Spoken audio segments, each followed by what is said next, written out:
Hey guys, it is a swelteringly hot day here in Shanghai, and I want to do something a little bit different for today's video. I know normally the channel is focused on martial arts, but I do want to kind of branch out and explore, other aspects of things here in China and in Asia in general. And as some of you may know, I previously lived in South Korea for a couple of years, and also when I was working in Australia, one part of my work was monitoring a lot of things that were going on in North Korea.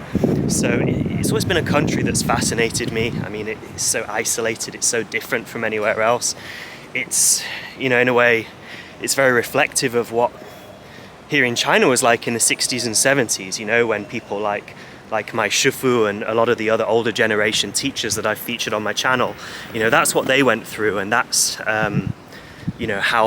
that's the kind of environment they grew up in, and how they, when they learnt their martial arts, either before or during that period. So yeah, it's definitely something that's fascinated me. And so I was looking around and I found that here in Shanghai there is actually a few North Korean restaurants.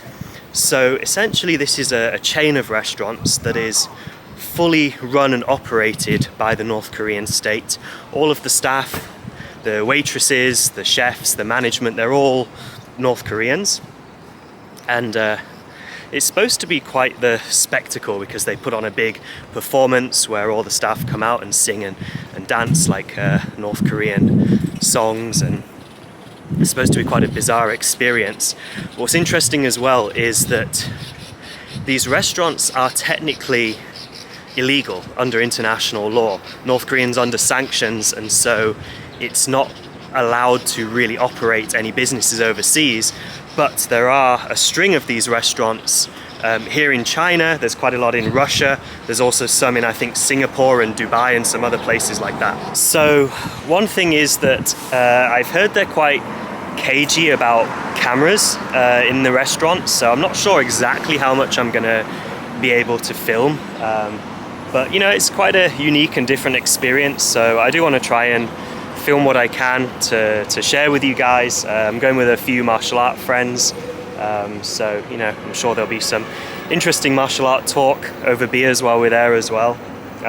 Yeah, we'll just go there with an open mind, see what it's all about, see what it's like, and see if I can gain any insights into North Korea, the world's most secretive state.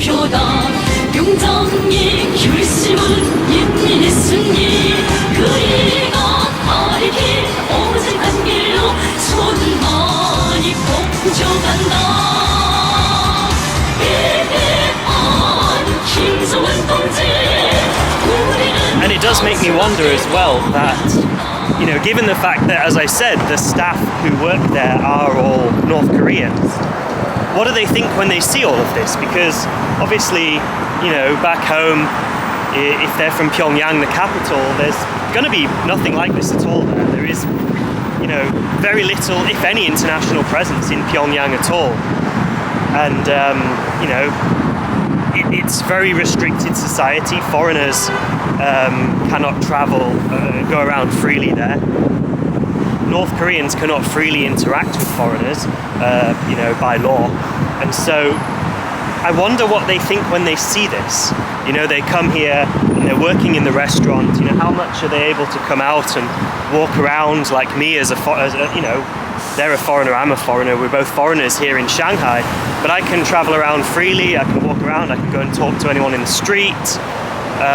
China has its obvious censorships and restrictions on political freedoms and things, but at the end of the day, I can still kind of go about and do whatever I want in my daily life, reasonably easily.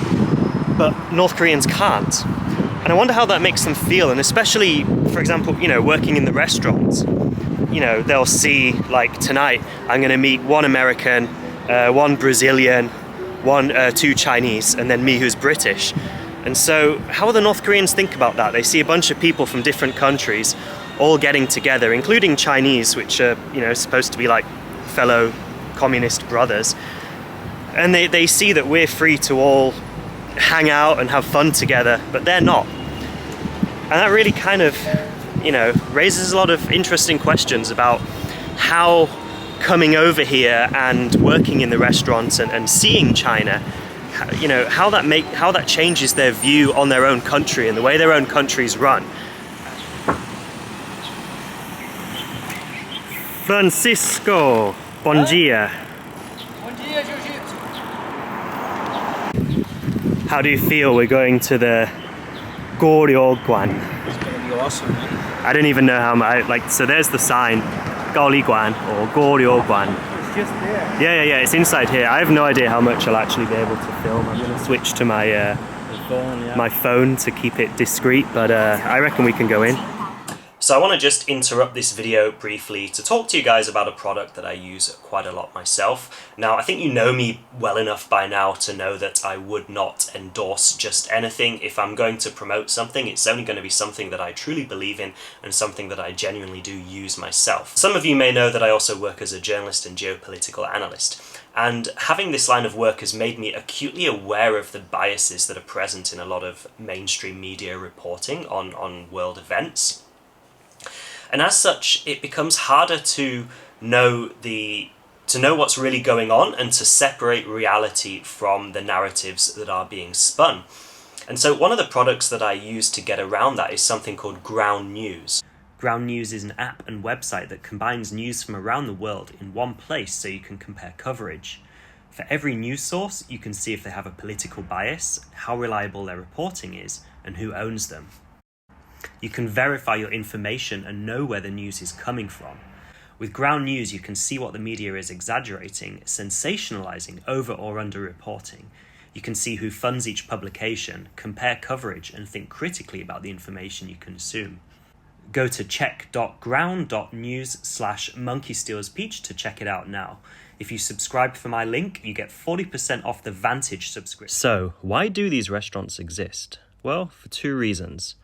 One is for increasing their foreign currency reserves, as international sanctions mean that North Korea has virtually no trade with the outside world. The amount of foreign currency it can get is incredibly limited. The other is as a form of cultural diplomacy. The restaurants are one way the North Korean regime can project a carefully crafted image of the country to foreigners in hopes of shifting public perception. That is a piece of art right there. It's got our... And while I'm well aware that the staff here are carefully vetted and handpicked by the government, it still does offer a rare chance to interact with North Korean people. 김치 하나 주세요. 조금 할 수 있어요.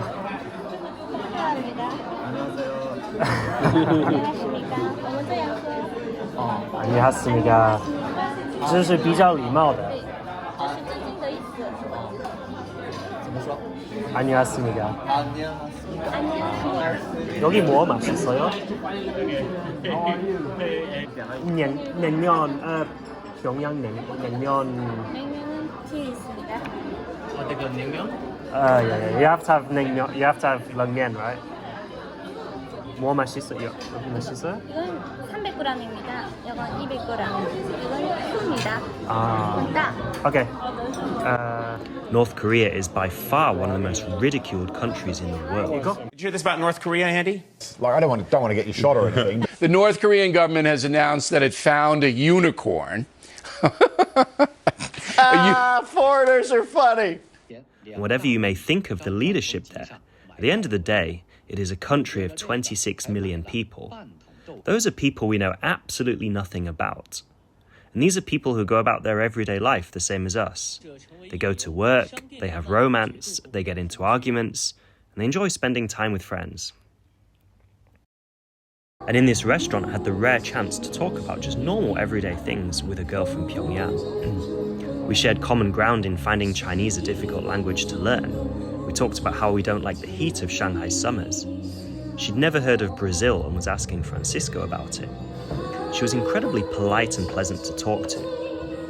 And while such ordinary conversation may seem incredibly mundane, in this circumstance it revealed the common humanity we both have. Why we were taught in our own societies that we're sworn enemies. Now we see each other both as humans, with hopes, dreams, fears, and worries. I glanced over at the waitresses clearing empty tables, and I couldn't help wonder what they were thinking inside. Would they ever be able to sit at the table with us and laugh and joke? What would they tell their families back home about their time in China? While many people around the world have no control over the system they were born into, a simple conversation about how Pyongyang is colder than London in the winter can spark a curiosity that may grow into a desire for change. It's easier to sit in our ivory towers and laugh about unicorns and haircuts Foreigners are funny. than it is to go out and learn about the perspective of others. And at the end of the day, I always believe that engagement is more powerful than isolation. Perhaps if we spent more time listening to each other, we may be able to make the world a more peaceful place. So I hope you guys enjoyed this video. As I said at the beginning, it's something quite different to what I normally do, but now that I'm living back here in Shanghai, I do want to share more than just martial arts. I do want to kind of open up different perspectives on the world. And I think this was a very interesting story to tell.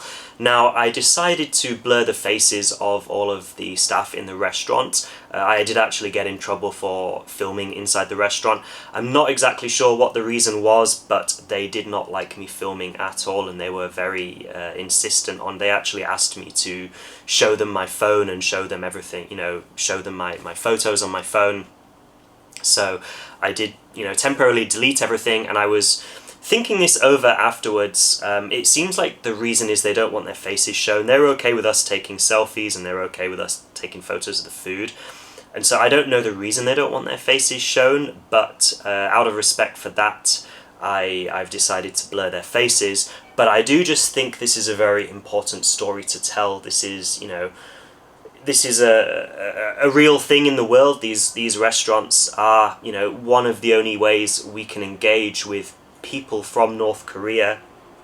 Now, the country is only open to Russian nationals. No other foreign nationals are allowed in North Korea.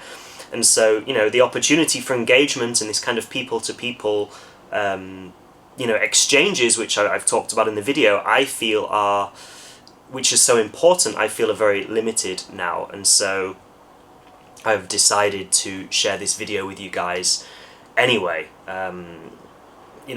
North Korea is, as I said, it's something that really, really interests me. It's such a fascinating and mysterious place.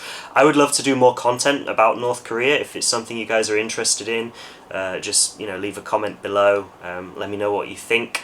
Actually, I think that there's probably quite a lot of untapped martial art content, perhaps, in North Korea. So, who knows, if things open up, perhaps we could have a Monkey Steals Peach North Korean martial arts series one day. Let's see. But anyway, yeah, let me know what you guys think, and thanks for watching.